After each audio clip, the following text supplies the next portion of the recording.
Welcome to A World History of Christianity, edited by Adrian Hastings. Chapter 1. The Emergence of Christianity.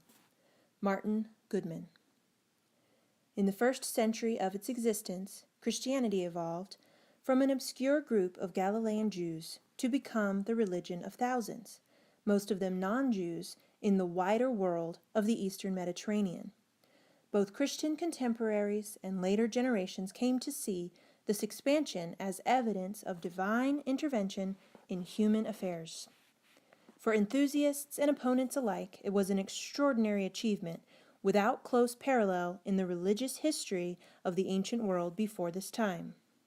By circa 120 CE, by which time all the books now included in the New Testament had been written, Christianity was a clear-cut religion distinct from Judaism, with already an extensive history of its own. Jesus the Jew and his first followers lived in the Jewish homeland during the period when it was coming under the sway of the Roman Empire.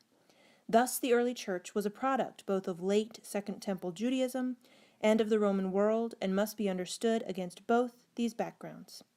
This is not to suggest that Christianity fitted perfectly into either. On the contrary, the new religion proved in some vital respects unique, and it is by the isolation and appreciation of those unique qualities that its appeal and eventual success can best be comprehended. Judaism, the Roman Empire, and Jesus. By the time of Jesus, the myths of the Jews about their ancient history were already enshrined in the Hebrew Bible. Jews believed that their people had come to the land of Israel long ago in the time of Abraham. They preserved traditions, both about a time in the distant past when they had enjoyed political independence and national glory under the rule of kings descended from their great leader David, and about the calamity in 587 BC, when their capital Jerusalem and the first temple built there had been destroyed, and most of the people had been carried off into exile in Babylon. Since those days, the nation had grown used to political subservience. The small group which returned to Judea from the Babylonian exile circa 537 BC did so under the aegis of the Persian Empire, and the demise of Persian suzerainty in 332 BCE was followed directly by the control of new masters, the Macedonian Alexander the Great, and the generals who succeeded him. The Jews did enjoy real independence when, during the breakup of these successor states, the priestly dynasty of the Hasmoneans established themselves first as high priests in Jerusalem and from 104 BCE as kings. But their power, which reached its peak in the first quarter of the first century BCE, was not to last. It was broken by the advent into the region from the west of the ruthless superstate of Rome. The Roman Empire was close to its peak at the beginning of Christianity. It was not by accident that Rome had gained control of the western Mediterranean world by the end of the 3rd century BCE and of the eastern Mediterranean in the 2nd and 1st centuries BCE. The Romans were a profoundly militaristic people, led by a deeply competitive aristocracy, and success in war was the main route to political power in Roman society. In the mid-1st century BCE, such competition had led to civil war by which most of the Mediterranean world was affected, but by 31 BCE, after appalling bloodshed, a single victor emerged, Octavian Caesar, named from 27 BCE by a graceful senate and people as Augustus. Augustus was to rule until his natural death in 14 CE, proclaiming throughout his magnanimity, but as a precaution retaining a standing army of exceptional size and competence. Thus the Roman world of the last years before the birth of Jesus witnessed the consolidation of the power of a military autocrat over an empire which stretched from the English Channel to the borders of Sudan, in which internal peace was achieved by terror and occasional brutal force. Unification, even under tyranny, had advantages. Although staple food products were still grown locally, the economy of the Roman world was unified to a surprising degree, both through the extraction of wealth by the state and through the efforts of entrepreneurs who took advantage of secure communications to market between regions manufactured goods of all kinds. The people ruled by Rome had widely differing cultures, from Celts to Egyptians, but in the eastern Mediterranean, the Roman state showed a marked preference for the encouragement of urban life on the model first developed in classical Greece. In part, this preference had a political origin, in that Rome had no civil service and therefore relied on the cooperation of a wealthy urban elite for such crucial tasks as the collection of taxes, but the effect was a superficial cultural unity, so that town centers in one part of the empire looked much like those in another. Thus, whatever the popularity of continuing local languages, Latin and Greek became the lingua francae of a cosmopolitan culture. Within this society, the Jews of Judea were somewhat marginal.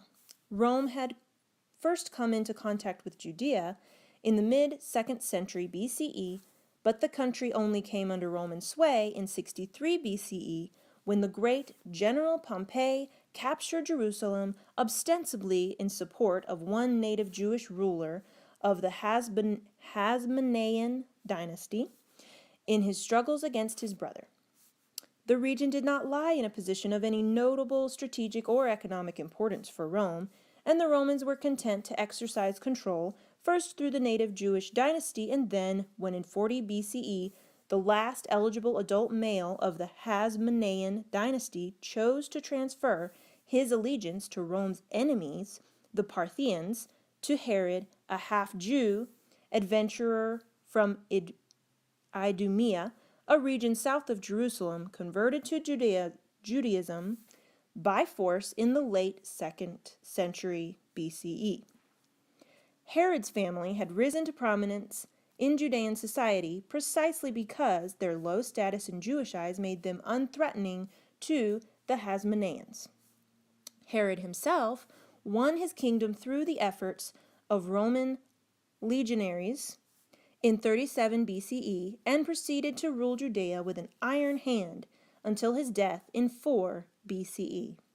The extent to which he relied on repression became clear when, after his death, rebellions broke out all over his kingdom.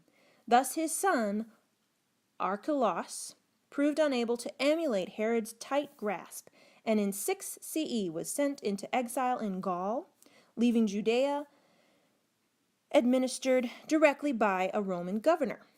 In Galilee, a different son of Herod, Herod Antipas, continued to rule until 39 CE, and other descendants, including Agrippa, king of Judea from 41 to 42, remained active in the political life of the Jews, but their power was wholly dependent upon the support of the Roman state, and it gradually became standard Roman practice to control all the provinces, including Judea, directly through a Roman governor.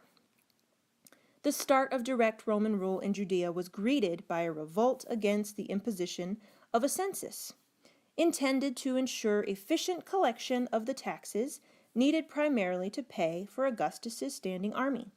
And the relations of the Jews with their Roman governors continued to be occasionally fractious until in 66 CE a general revolt broke out, leading in 70 to the destruction of Jerusalem and the temple. Up to its destruction, the temple was a central feature of Jerusalem architecturally, socially, and economically. The importance of this city, one of the greatest of the Roman world, was entirely based on its religious function. For almost all Jews, the sacrificial cult in Jerusalem was believed to be the main form of worship desired by God. In this emphasis on sacrifice on an altar in a temple, Judaism differed little from the other religions of the Roman Empire. Jews were strange in this respect only in the insistence of most of them that such sacrifices were only permitted in the one sanctuary in Jerusalem and in the unique custom of mass pilgrimage on special festivals to which this belief led. For other inhabitants of the Roman world, it was obvious not only that the gods would cheerfully accept sacrifices in numerous locations, but also that there were numerous gods. Polytheism was taken for granted, just as people now explain illness in terms of germs, because although they cannot be sensed, their impact can be deduced from their effects. So, too, the actions of the gods could be gauged from what they did. The gods brought prosperity or misfortune as they saw fit. The notion that they might extend the health of humans into an afterlife was rarely entertained, and views about life after death varied greatly. There were, by definition, innumerable gods, certainly more than could be worshipped by any one individual, but this was a problem only for the superstitious. Most people expected to have a relationship only with the gods traditionally worshipped by their communities, and innovations usually came about only at the behest of a previously unrecognized divinity, announced perhaps by a dream or a prodigy. Ancient polytheism was thus inherently conservative and varied according to local custom. Literary attempts to create a mythological relationship between divinities were fairly spurious. This is not to suggest that ancient paganism was static. On the contrary, subtle changes can be observed, not least at the time when Christianity emerged. Thus, inscriptions reveal a greater sense that the gods will behave responsibly and fairly, and there was increased recognition, especially in cities, of elective cults such as those of Isis, Mithras, and others, into which an individual could opt in addition to his or her participation in traditional worship. The reasons for the spread of such elective cults were doubtless varied. Adherents could become part of a new community within the wider society. In the Mithraic cult, for instance, devotees passed through various grades of initiation proudly recorded on inscriptions. It is probably significant that such cults were envisaged as having originated elsewhere than the Greco-Roman environment in which they were now found. Thus, Isis and Serapis came originally from Egypt and Mithras from Persia, even though their worship within the Roman environment entailed essentially a quite different cult from that in their homeland. In any case, the model of the organization of such cults would prove important in the acceptance of Christian communities as religious groups in the cities of the empire in the first generations of the church. Pagan writers give a good idea of the ways in which Judaism appeared odd against this background. That Jews had particular ethnic customs, such as food taboos and the circumcision of males, was found amusing and bizarre, as was the observance of the Sabbath as a day of idleness, but more vehement opposition was reserved for two strictly theological issues in which early Christians were to follow Jews: the avoidance of images as the object of worship, leading to the accusation among others that Jews worship a God of an uncertain name, and above all, the refusal of Jews to pray to other gods, a refusal that seemed as crazy to polytheists as, to continue the parallel, would a claim by a modern doctor that all medical ills are due to only one germ. Into this world, Jesus was born in 4 BC or thereabouts. The details of his career and teaching are hard to reconstruct because they were recounted and adapted for ecclesiastical purposes already in the first generations after his death, hence the discrepancies in the different versions preserved in the Gospels. In the non-Christian record, his life passed almost wholly unnoticed. The brief reference by the Jewish historian Josephus to his career, which includes the description of Jesus as a wise man who did remarkable deeds and was a teacher, has been extensively altered by a Christian scribe in the surviving manuscripts. Nonetheless, some almost indisputable facts can be deduced from the record by the cautious procedure of accepting as probably true any tradition about Jesus with which the early church seems to have been uncomfortable. This procedure does not require disbelief in the many other early traditions about Jesus, only a recognition that they are uncertain. Thus, it is almost certain that Jesus was brought up in Nazareth, of humble origin, but taught and gathered followers first in Galilee and then in Judea, especially Jerusalem. Those followers were all Jews. Some had been previously attached in some way to John the Baptist, an ascetic, holy man who encouraged Jews to repent. Jesus himself seems to have been a follower of John before becoming a similarly charismatic teacher. Although the precise content of Jesus' teaching was already much debated in the first decades of the church, the power of his personality was accepted by all. His popularity brought him to the attention of the Jewish authorities in Jerusalem, and he was put to death by crucifixion by the Roman governor Pontius Pilate. Such violent death at the hands of the Roman state was not uncommon in first century Judea, for this was a society under great social pressure, with which the political system could deal effectively only with a heavy hand.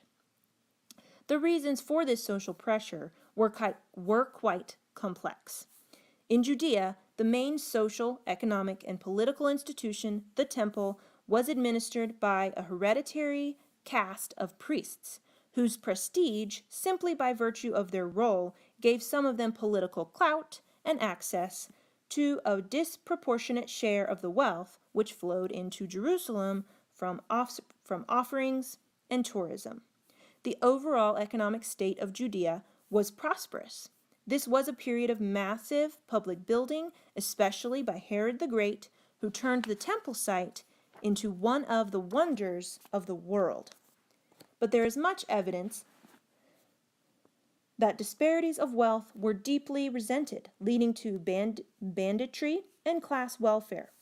Since the local leaders through whom Rome controlled Judea were by definition rich, because it was only to such individuals that Rome handed over power, the ruling class lacked the natural authority which might have enabled them to control their society in the constant state of low-level ferment which came to a head at the pilgrim festivals, when huge and volatile crowds were mustered in Jerusalem.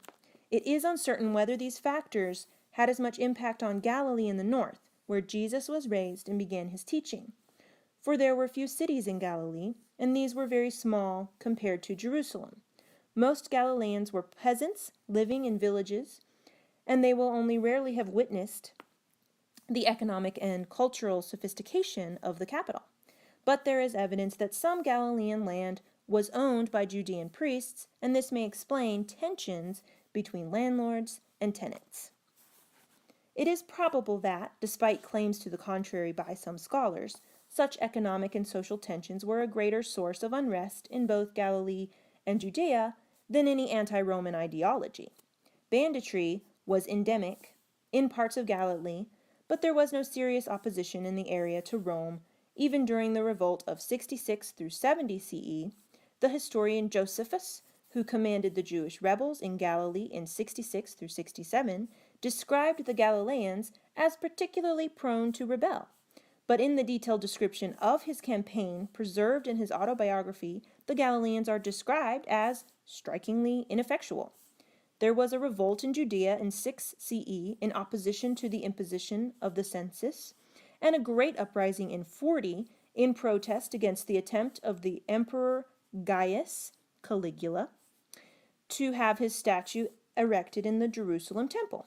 But these revolts were exceptional. Up to 66, the Roman state stationed only a small number of auxiliary troops in Judea, and the province was clearly considered by the Romans to be moderately peaceful. The same economic problems of Judea were a prime cause of the growth of an extended Jewish diaspora by the 1st century CE.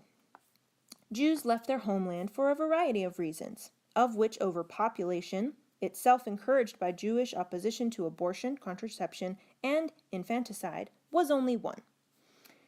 Some Jews were carried to Rome and other cities as prisoners after wars, either by Hellenistic kings or by Rome. Others left Judea to find employment as mercenaries. At least some of the Jews in the diaspora were converts or descended from converts. In any case, by the time that Christianity emerged, Jewish communities were to be found in many of the coastal cities of the eastern Mediterranean, as well as in the countryside of Egypt, in the city of Rome, and in rather larger numbers in Babylonia. The religion of these widely scattered Jews was very varied, but all pious Jews held to a common core of belief. They all worshipped the God to whom sacrifices were made in the Jerusalem temple, and they all believed that this God had established a covenant between himself and Israel, which was enshrined in the Torah, a term which might sometimes be applied only to the Pentateuch, the first 5 books of the Hebrew Bible, sometimes more widely to the whole gamut of divine teaching preserved by Jews through both writings and tradition. There were still debates about the precise limits of the corpus of texts held sacred by Jews, but the central importance of the Pentateuch was universally acknowledged, and Pentateuchal scrolls were held in great reverence. The prime function of synagogues as local meeting places for Jews wherever they lived was to permit the reading and interpretation of the Torah. Communal prayer was less important, since most prayer was said in private. Judaism was by definition the ethnic religion of the Jews, but one of the most significant changes in Jewish life during the Persian period was the acceptance that any non-Jew could become a proselyte to Judaism simply by adoption of Jewish customs. This custom was an oddity in the ancient world, for no other people is recorded into which it was possible to enter simply by self-definition. Converts adopted Jewish history as their own and saw themselves as part of the covenant between God and Israel. Acceptance of them by Jews laid open the possibility that Judaism could, in theory, become a universal religion. There is no sign that any Jews in antiquity wished or expected this to happen, except perhaps in the last days. But Jewish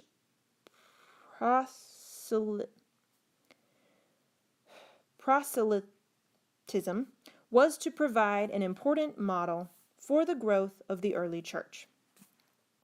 Variety within Judaism began with the different modes of interpretation of the Torah, for like all law codes, the Pentateuch left many issues unresolved. Thus, some Jews, such as the authors of rabbinic midrash, tried to make sense of difficult biblical passages by attempting to reconcile them with other passages. Other Jews, like the Pharisees, incorporated common customs into their understanding of texts, yet others used the additional teachings of specified revered leaders to amplify the text, as in the sectarian writings found among the Dead Sea Scrolls. A very small number, referred to only once by the philosopher Philo, and nowhere else in antiquity, even claimed that the practical injunctions of the Torah did not need to be literally obeyed, but could be validly observed in their allegorical meaning alone. A belief is widely attested that true prophecy, like that of the ancient prophets of Israel, had come to an end, and it is probable that this explains the common use by authors of religious texts of a pseudepigraphic persona in order to give authority to their writings, but this belief coexisted with a claim by many individuals to prophetic style inspiration, which might still lead Jews in new directions. Jews of different persuasions seem to have been remarkably willing to accept such diversity. Records of open breaches between groups are rare and mostly concern the operation of the temple. Even here, Sadducean priests are said to have carried out the temple cult in accordance with Pharisaic procedures despite their own misgivings. The only truly sectarian group attested in Second Temple Judaism was the community who produced the Dead Sea Scrolls. Nonetheless, the emergence of distinct groups with identifiable religious programs, and in some cases distinctive organization and leadership, was among the more noticeable of the general trends in Judean Judaism in the time of Jesus. The issues around which these groups clustered also show distinct features. Foremost among these was the performance of the temple cult in Jerusalem. For all Jews, the correct offering of sacrifices on behalf of Israel was a matter of supreme importance. Doubtless only those who lived near Jerusalem could make the temple the main focus of their everyday religious life. But the temple as an idea was important for all, and such issues as the observance by the priests of the correct calendar and the right procedures for purification were hotly debated. Also, much disputed were more general theological issues such as the relationship between fate and free will and the possibility of life after death, while for many groups, physical purity achieved by washing according to various different ablution systems became an important metaphor for spiritual cleanliness. Evidence for these trends is largely confined to Judea, but there are no good grounds for believing that the Judaism of Galilee was markedly different. It is probable that some Galilean Jews were descended from those Gentiles converted by the Hasmonean Astribulus in 104 through 103 BCE, but there was no reason why their genetic origin from 3 generations earlier should have affected the Judaism of the Galileans of Jesus' day. Galilean Jews came on a pilgrimage to the temple when they could, but presumably not 3 times every year, as in theory they were required to do. Some customs, for instance, with regard to financial arrangements within marriage, were different in Galilee from Judea, and it is possible that the admiration accorded to the pious Galilean holy man Hanina ben Dosa, who was strikingly unconcerned about issues of purity which concerned many other Jews, was a distinctive element of the Judaism of the region.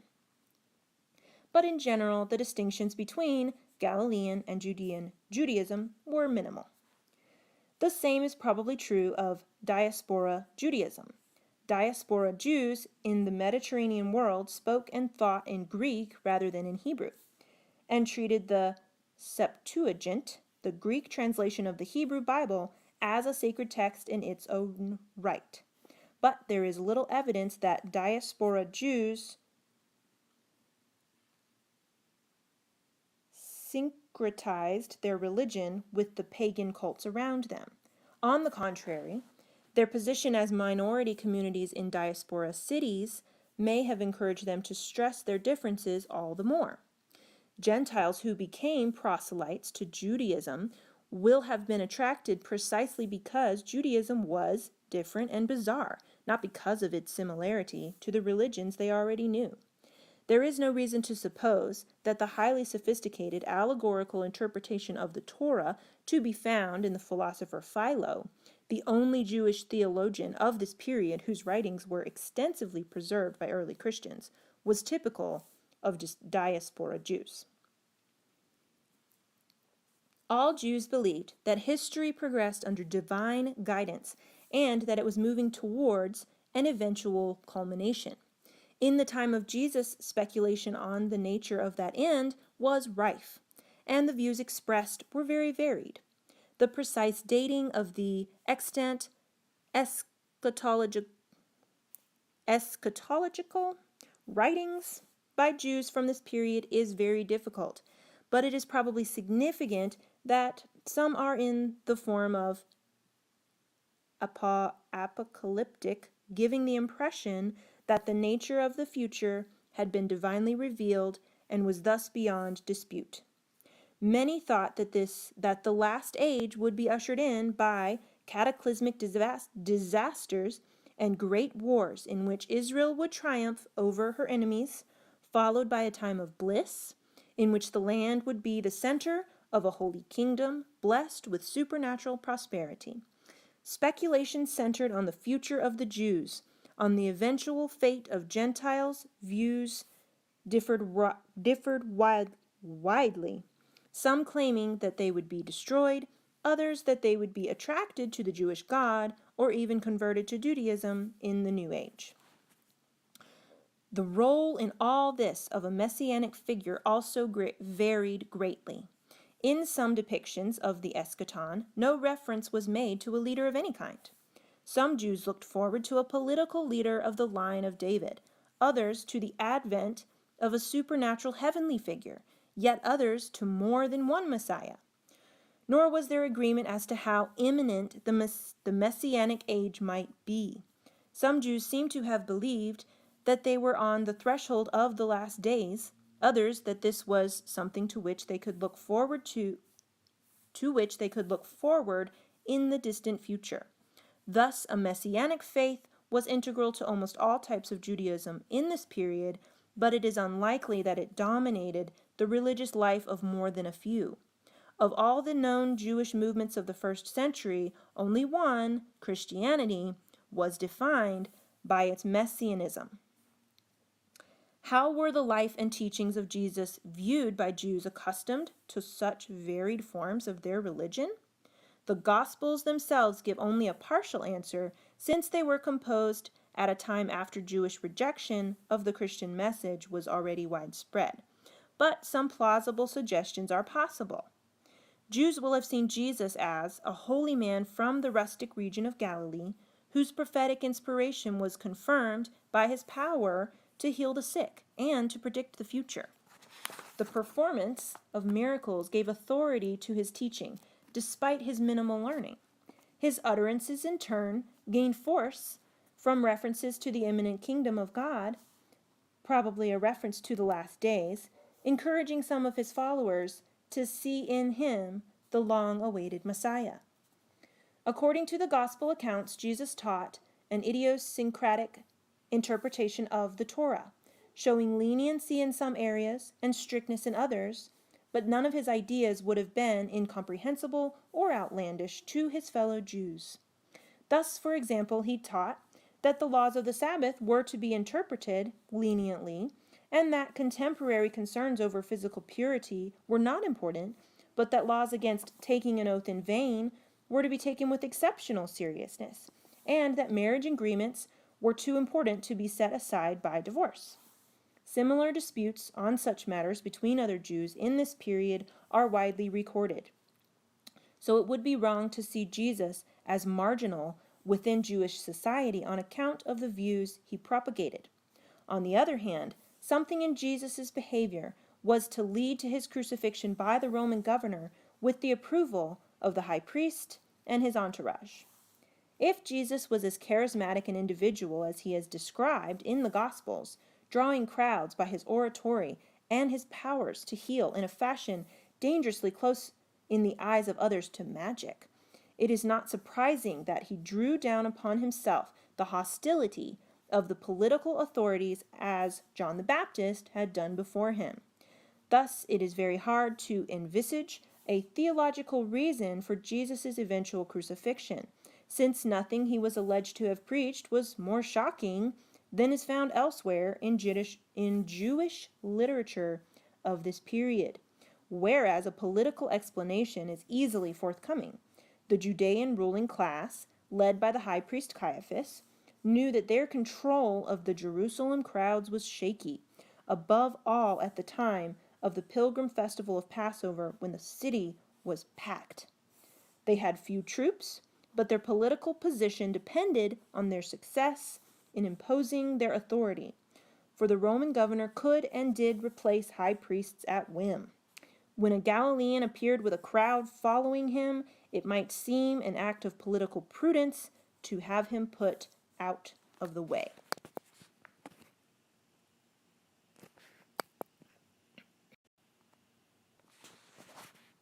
The emergence of the church. At any rate, it is with the crucifixion of Jesus in or around 30 CE that Christianity can be said really to have begun. There were many other charismatic teachers and healers in first century Judea, but for no other similar individual did a movement in his name spring up after his death. In the explanation of this fact lies the clue to the emergence of the church. In the Gospels, much emphasis is laid on the impact on his followers of reports about the resurrection of Jesus, and the resurrection already appears in the early creeds in the letters of St. Paul. In some ways, this is odd, for it is hard to see why Christ's resurrection should have seemed so important as evidence of a divine plan in action or as the first fruits of the harvest of the dead. 1 Corinthians 15:20. Since the possibility of various types of life after death for all was widely canvassed among first century Jews. Whatever the explanation, it is certain that the earliest extant Christian texts, Paul's letters, reveal an emphasis on the mission, crucifixion, resurrection, exaltation, and lordship of Jesus rather than on his teachings. It is indeed remarkable that, in contrast to Jesus' mission to Jews alone, Paul rapidly proclaimed himself as the apostle to the Gentiles. Hardly less remarkable, when Paul taught his Gentile converts that conversion to Judaism would demonstrate a lack of faith in Jesus, and some of those converts took this to imply an ethical vacuum. Paul seems to have invented a morality for them rather than appealing except obliquely to the sayings of Jesus. After the crucifixion and news of the resurrection of Jesus, his followers in Judea and Galilee, led by his immediate disciples, the apostles, continued as an identifiable group. All these followers were by definition Jews by birth. About the Jewish Christians of Galilee almost nothing is known, but in the picture provided of the Jerusalem church in the New Testament, they appear as one Jewish group among many, living for the most part in peace, participating in the temple ritual, and keeping the Torah in their own fashion while they awaited the second coming of Jesus as Christ, and with it the end of the present age. According to the picture painted by the author of the Acts of the Apostles, writing probably sometime in the late 1st century, though both earlier and much later dates for the composition have been canvassed by scholars, these Jewish Christians lived as an ideal community, sharing all in common. Acts 2:46, 4:32, 34. From outside, they appeared to Paul as a group firmly administered by the three pillars of the church, Peter, James, and John. Galatians 2:9. This model of an ascetic authoritarian community would not have been out of place in first century Judea, where both the Essenes and the Dead Sea sectarians, if these are not to be identified one with the other, lived within similar communal structures. The beliefs of these Jewish Christians about Jesus cannot now be discovered with any certainty, since nothing known to have been written by them survived. They may have seen Jesus simply as their teacher, whose words continued to resonate after his death, just as the sayings of the teacher of righteousness were preserved by the Dead Sea sect. But in any case, the future of the church was not to lie with such people, for the number of Jewish Christians in the Jewish homeland seems always to have been quite small. The great expansion of Christianity was to occur outside Judea. The Acts of the Apostles provides a detailed account of the missionary journeys of Paul and his circle in the first generation of Christians after the death of Jesus. The narrative may have been partially distorted by the author's hindsight and his desire to demonstrate the essential unity of the church and the compatibility of Christianity with the culture of the Roman Empire, and there are differences from the account given by Paul of his own career in his own letters written at the time and soon after. But the main outlines of the story may be accepted. Paul and others traveled the cities of the Mediterranean world, such as Antioch, Ephesus, and Corinth, preaching enthusiastically a new and dramatic message that the future of all mankind had been changed by the life and resurrection of Jesus. Most of the places visited were coastal towns, but in Turkey, Paul and Barnabas penetrated into Galatia on the upland plateau, and early on the Christian message reached Rome.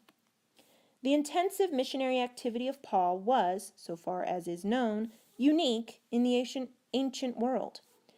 Mission was unknown in ancient polytheism, and although Jews welcomed outsiders who chose to become proselytes, there is little reason to suspect an active proselytizing movement in this period. By contrast, Paul marked his success by the number of converts he won. It is, of course, possible to explain his enthusiasm as a reaction to the specific injunctions of Jesus, as recorded, for instance, in Matthew 28:19 through 20. Go and teach all nations, baptizing them and bringing them instruction.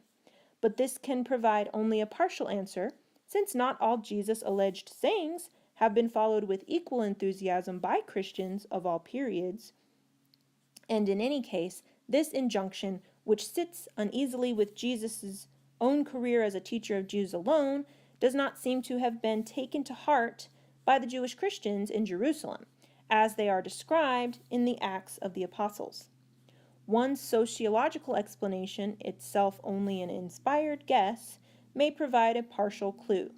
It has been observed that groups disappointed in their expectations of some dramatic event often react to disappointment, cognitive dissonance, by intense activity to demonstrate the truth of the beliefs which seem to be under threat, and that Christians awaiting a dramatic but constantly delayed second coming of Christ may have been such a group.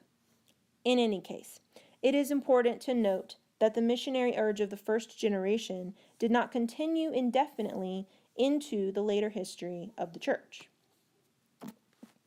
Who were these new Christians in the first generation of the church outside the land of Israel?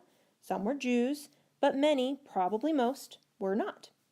Hostile outsiders described them as the dregs of society, in particular women and slaves, but the social backgrounds of converts were in fact quite broad.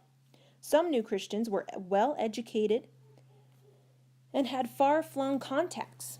All spoke Greek and belonged to the wider culture of the Eastern Mediterranean world. Most will have had little or no contact with the native Jewish Christians of the Holy Land.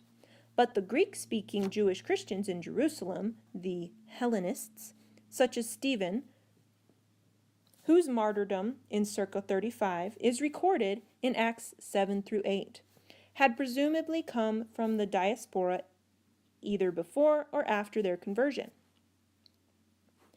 So much can be culled from the New Testament texts, but they say less about the reasons for converts having desired to become Christians. Jews who joined the Christian community did so presumably in expectation that they would be well placed for the fulfillment of the messianic hope. But for non-Jews, the Christian message was not easily understood. A surprising amount of extant Christian exhortatory literature from this period describes the fulfillment of prophecies, which will have been previously unknown to their Gentile audience, or promises of an afterlife, despite the fact that pagans generally lacked concern about the whole topic. Many Gentile converts must have been attracted by the sheer novelty and exoticism of Christian communities. Becoming a Christian involved, at least in theory, a dramatic social shift, since if the convert followed the instructions of Paul and other Christian teachers, he or she was required to exclude himself or herself from the normal social life of the community and even the family by refusing to participate in the pagan cults which permeated nearly all activities. By contrast, the new Christian communities provided social support, mutual aid, and comfort from others whose own social identity also derived entirely from their Christian identity. It is likely that converts were encouraged rather than discouraged by stories of martyrdom. A knowledge that some had believed the Christian message to be of sufficient importance to be worth dying for strengthened those who were compelled to suffer lesser problems for their faith. At the same time, Christian toleration of mixed marriages in the hope of the eventual conversion of the non-Christian partner made the social break more bearable for some. Suffering, although rarely to the point of martyrdom, was integral to the early church. Those who underwent such suffering naturally tended to explain it all in theological terms. They suffered for Christ's sake. but the type and severity of suffering and the motivation of the persecutors varied widely. It has already been argued that Jesus was crucified probably on political grounds as a threat to the good order of Jerusalem. The execution was carried out by the Roman governor with the clear support of the Jewish ruling class. Few of Jesus' followers were perceived as a similar threat. The Jewish historian Josephus recounts the martyrdom of James, the brother of Jesus, at the hands of a later high priest, Ananus, in 62, but for the most part the Jerusalem church was allowed to increase in peace down to the outbreak of the Jewish revolt against Rome in 66, when, at least according to later Christian tradition, the Christians abandoned the city for a refuge in Transjordan. But the fact that most Christians were not killed by Jews does not imply a wholly happy relationship between them. It is simply not known why Christians were thrown out of Jewish synagogues, but it is possible that it was because of their theological claims about the status of Jesus rather than because of their behavior. At least according to Acts 6:13-14, it was for his theological assertions about the temple and the Torah that Stephen was accused and eventually stoned to death by a mob in Jerusalem. Theologically based hostility may also account in part for the refusal of Jews in the diaspora to accept the message preached to them by Paul. But only a political motive can explain the decision of synagogue authorities to subject Paul to extensive beatings as a formal punishment. Paul, as a Roman citizen, could have brought his punishers into deep trouble by appealing to the Roman authorities to intervene, and it might have been thought easier simply to ignore Paul's speeches altogether rather than to seek to persecute him. If Paul could not be ignored by diaspora Jews, this was probably because he portrayed himself to the Gentile authorities as a Jew. As such, he was dangerous. If the city authorities believed that the local Jews allowed one of their number to go from city to city, openly urging ordinary Gentiles to give up their ancestral worship on which, in their view, social stability depended, then the privileged position of the Jewish community as a protected minority could all too easily vanish. It was a sign of Paul's universalism that despite his mission as apostle to the Gentiles, he would not renounce his Jewish status, of which indeed he was most proud. By the end of the New Testament period, opposition to the church by Jews was already less important than that by Gentiles. In theological terms, the pagan objection to Christianity was less for what Christians did than for what they did not do. The refusal of Gentile Christians to worship the ancestral gods was seen as both wicked and dangerous to society as a whole. Objections were increased by the fact in the early years of the church that all Gentile Christians had opted out of traditional religion. Unlike Jews, who were also treated with suspicion for their refusal to worship the other gods, Christians did not have the excuse that they were born into a people for whom this was itself traditional. Hence, Nero, after the Great Fire in Rome in 64, could capitalize on popular suspicion to portray Christians as responsible for the disaster. Rumors that Christians indulged in vile practices such as cannibalism and orgies became widespread in the 2nd century in part as a result of Christian secrecy, but the worst calumnies are not attested until the middle of the century, and in his letter to the governor Pliny, who had asked advice about the best way to deal with Christians in the countryside in Pontus and Bithynia, in modern Turkey, in circa 110, the emperor Trajan revealed that at least some representatives of the Roman state paid no heed to such rumors. Trajan advised Pliny that Christians were not to be hunted out, and that when they were discovered, they were to be set free, unpunished, whatever their previous behavior, so long as they were now prepared to make a sacrifice to the gods. Christians reacted to this ambiguous attitude of the state with ambiguity of their own. Some, like the author of Acts, denied any conflict between the aims of the church and those of Rome, portraying a Roman governor as a sympathizer of Christians. Others, like the author of Revelation, the last book of the New Testament, reveled in the idea that the scarlet whore of Babylon would eventually reach her demise. By the time of Hadrian, Emperor 117 through 137 CE, early Christian literature revealed that Christians were to be found in cities in Greece, Asia Minor, and Syria, and in Rome. Pagan texts record a Christian presence in the countryside of Pontus, and the discovery of Christian texts of the 2nd century in the Egyptian countryside points to the existence of communities there also. A movement that spread so fast without strong central control was bound to take on varied hues in different places.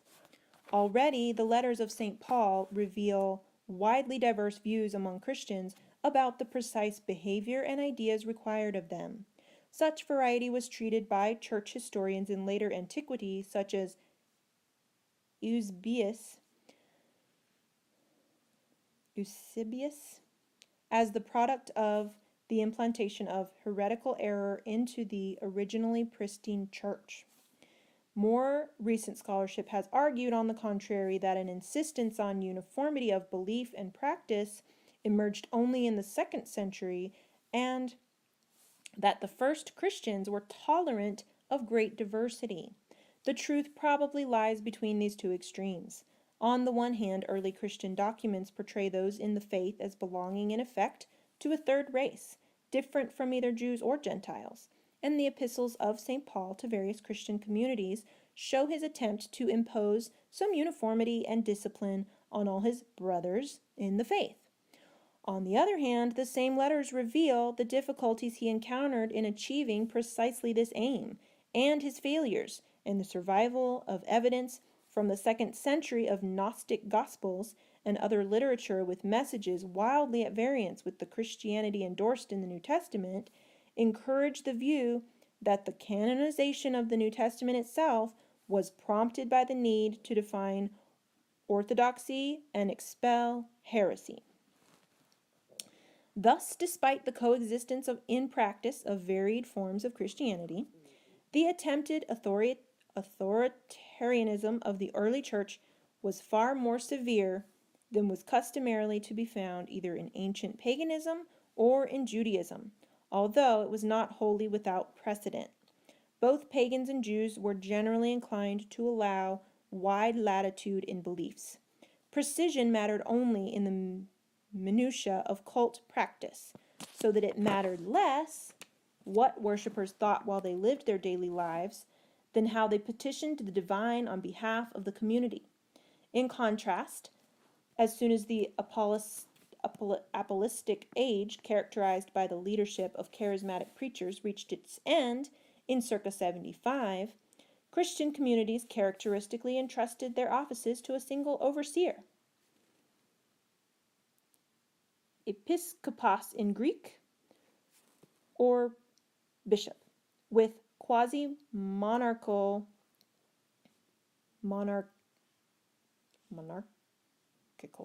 powers. Communal rules like the didache were composed to instruct novice Christians in correct behavior. Furthermore, the nascent desire of some Christians for uniformity of belief and practice, already evident in the so-called Council of Jerusalem in circa 50, described in Acts, when the leaders of the Gentile mission came to a mutually satisfactory agreement with the Jewish Christians of Jerusalem on Christian teaching to Gentiles, was strengthened by a system of letter writing which tried, with only partial success, to ensure communal discipline over an extraordinarily wide geographical area. Though after the martyrdom of James the Just in circa 62, no single figure of authority for the whole church emerged. On the pagan side, the closest parallels to such authoritarian attitudes towards communities were to be found in the philosophical schools, whose leaders went to great length to weed out wrong beliefs. On the Jewish side, the most similar organization was the community which produced the sectarian documents found among the Dead Sea Scrolls, with their insistence on the teachings of the teacher of righteousness and the prescription of penalties for infringements of numerous communal rules. But neither the pagan nor the Jewish parallels to early Christian communities are exact. By the time of Hadrian, most Christians were born into the faith rather than converts, and most lived within well-established communities with their own rules and systems of mutual support. The ethics by which they lived were in part derived from traditions inherited from the teaching of Jesus and the earliest apostles. But apart from the few Jewish Christians who still followed the Torah, most lived by the ethical norms standard in the rest of Roman society. In the nature of things, the exceptional ethical stances were what most people noticed. Thus, Christians espoused an unusually rigorous attitude toward sex, praising asceticism, and strongly opposing homosexuality and extramarital fornication, abortion, and infanticide, while the fierce Christian disapproval of divorce was unique. Christian worship differed markedly from standard forms of worship in the surrounding society because of the lack of temples, altars, and sacrifices to express devotion to their divinity. The parallel with Jewish synagogues as places for reading and interpreting the Torah is not exact, since all Jews recognized the importance of sacrifice in the Jerusalem temple in addition to synagogue liturgy. But it is clear that some of the liturgy of the early church developed out of synagogue practices, with, for instance, a new Christian significance given by Paul to the Passover feast. For Christ, our Paschal lamb, has been sacrificed. Let us therefore celebrate the festival, not with the old leaven, the leaven of malice and evil, but with the unleavened bread of sincerity and truth. 1 Corinthians 5, 7-8. Christians early developed the custom of regular meetings, probably on Sundays, to mark the distinction from the Jewish Sabbath. These meetings were occasions for teaching. Jewish Christians may have followed, in some way, the pattern of readings from the Hebrew Bible, or its Greek translation, normal among Jews. Gentile Christians probably did not, but for all in the church, this was the main context in which the gospel stories about Jesus and his teachings were transmitted. Already in the first generations, Christians also evolved rites for public worship, such as the symbolic transfer onto the individual of the Spirit of the divine by the laying on of hands and baptism with water to signify forgiveness of sins, as well as entry into the assembly of Christ. The advent of the Spirit could be recognized in some by their ecstatic utterances before their fellow worshippers, taken as important evidence of the workings of the divine. 1 Corinthians 12:28. Even if not all Christians behaved in this way. In the regular weekly gatherings, the central act of worship, already assumed in many places in the New Testament, was the Eucharist. A ritual breaking of bread and drinking of a cup of wine in memory of Jesus, intended both to express joyful thanks and to bring celebrants into sacramental communion with their Lord. As with the rest of Christian life, attempts were made by some Christians to impose uniformity upon this liturgy. Cf. 1 Clement 42. With partial success. Beyond such communal worship, individual dedication to the faith could be shown above all by regular fasts, a technique shared with other Jewish groups, and, more novel, by abstention from sexual relations. There is still much debate as to how settled these forms of Christian life had become by the time of Hadrian. In almost every aspect, it was possible to find some individuals who defined themselves as Christian, and yet conducted themselves differently. This was not simply a matter of wide geographical dispersal, although this was an important factor. Widely differing types of Christians lived alongside each other, even in longer established communities. Thus, in Rome at the end of the 1st century, the attitudes of the conservative Clement, with his desire for harmony and order within the church and society, contrast markedly with those eschatological speculation, with the eschatological speculation of the Shepherd of Hermas, a work whose claim to have been written by a contemporary of Clement is probably to be accepted despite a tradition in antiquity that it was not produced until the mid-2nd century. In Asia Minor, Cerinthus seems to have held in circa 100 CE that the world was not created by the supreme God. It was said that John, the disciple of the Lord, ran out of the bathhouse at Ephesus on learning that Cerinthus was there in fear that the building might collapse on the enemy of truth. Eusebius, H.E. 3:28-6.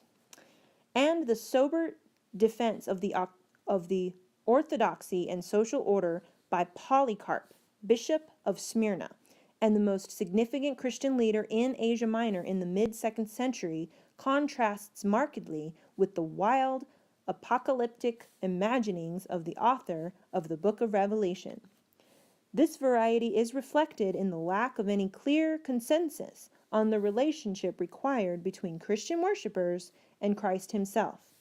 Thus, in the Synoptic Gospels, Jesus was portrayed as a prophet and teacher, as well as Messiah, but also as the Son of God, while Paul described him at times as Lord, at times as the personification of the wisdom of God, 1 Corinthians 1:24. The author of Hebrews portrayed him as the effulgence of God's splendor, Hebrews 1:2-3, and the author of the Gospel of John saw him as the Word of God, John 1:1-3. From the perspective of the pagan outsider Pliny, EP 1096, Christians simply worshipped Christ as a God, and the docetic doctrine that the humanity of Christ had never been real because it would have detracted from his divinity is attested and opposed in the New Testament, e.g., 1 John 4:1-3. It is not in doubt that there was a general move among Christians in this period towards the apotheosis of Jesus. What remains uncertain is the speed of this process. In any case, learned theological debates about such matters lay in the future. In the 1st century of Christianity, the main focus of the church rested still in hope. Hope for eternal life for the individual and for salvation for all when, in the fullness of time, Christ would come again in glory and the world would end. In the meantime, those in Christ saw themselves as part of a people in exile, presenting themselves as a living sacrifice, holy, acceptable unto God. Romans 12:1. That's the end of chapter 1.